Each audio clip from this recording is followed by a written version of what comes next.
ओम स्वस्ति श्री गणेशाय नमः।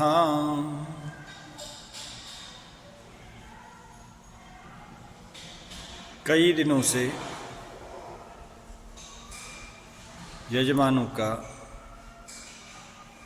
पुरोहितों का, आचार्यों का फ़ोन आ रहा है।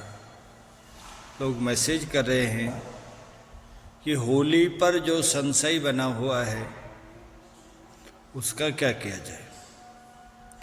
कुछ पंचांगकार 3 मार्च को होली लिख रहे हैं और कुछ 2 मार्च को। धर्म सिंधुकार लिखते हैं कि सा प्रदोष व्यापिनी भद्रा रहिता ग्राह्या। प्रदोष काल व्यापिनी फाल्गुन पूर्णिमा के दिन भद्रा रहित काल में होलिका दहन किया जाता है।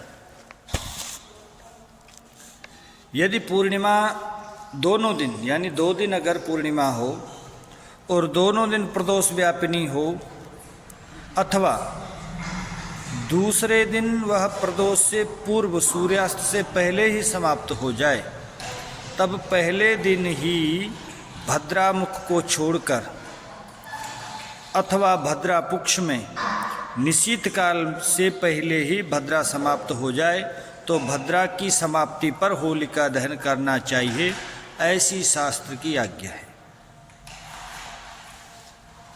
यदि दूसरे दिन पूर्णिमा प्रदोष काल को न स्पर्श करे तथा पहले दिन प्रदोष काल में भद्रा विद्यमान हो तथा साथ ही दूसरे दिन पूर्णिमा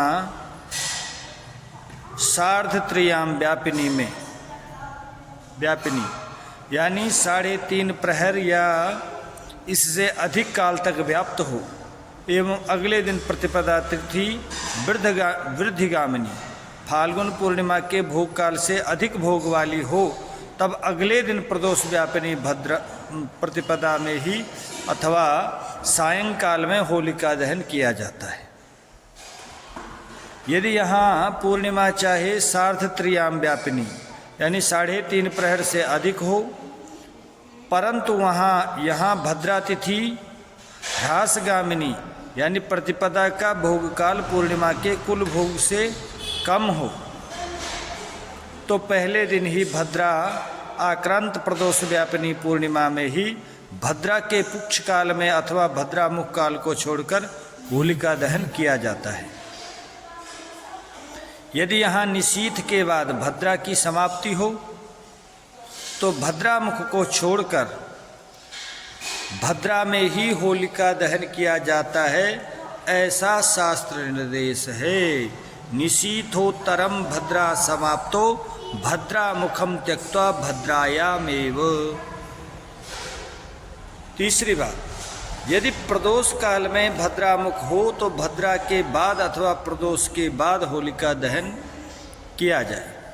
यदि दोनों दिन पूर्णिमा हो और प्रदोष को स्पर्श न करे तो पहले दिन ही भद्रा पुक्ष में होलिका दहन हो। यदि यहाँ भद्रा पुक्ष भी न मिले तो भद्रा में ही प्रदोष के अनंतर होलिका दीपन करना चाहिए। फाल्गुन पूर्णिमा को भद्रा के मुख एवं पुक्ष का निर्णय इस प्रकार किया जाएगा। भद्रा के कुलमान में तृतीय चरण का समाप्ति काल ज्ञात करें। यदि भद्रा के पुक्ष की समाप्ति और मुख का प्रारंभ है यह, तो तृतीय चरण प्रहर के समाप्ति काल यानी 26 घंटा 38 मिनट रात्रि 2:38, कुलमान का षष्ट्यांश 1 घंटा 56 में 56 जमा करने पर भद्रा मुख 26:38 से 28:34 का काल तथा तृतीय चरण के समाप्ति में से दशमांश तुल्य 1 घंटा 10 मिनट घटाने से भद्रा पुक्ष 24 घंटा 50 मिनट में से 50 मिनट से 26 घंटा यानी रात 2 बजे तक का काल निकल जाएगा। इस वर्ष विक्रम संवत 2082 में फाल्गुन पूर्णिमा केवल 2 मार्च 26 को ही प्रदोष व्यापिनी है। तारीख 3 मार्च को तो वह प्रदोष को बिल्कुल स्पर्श नहीं कर रही है।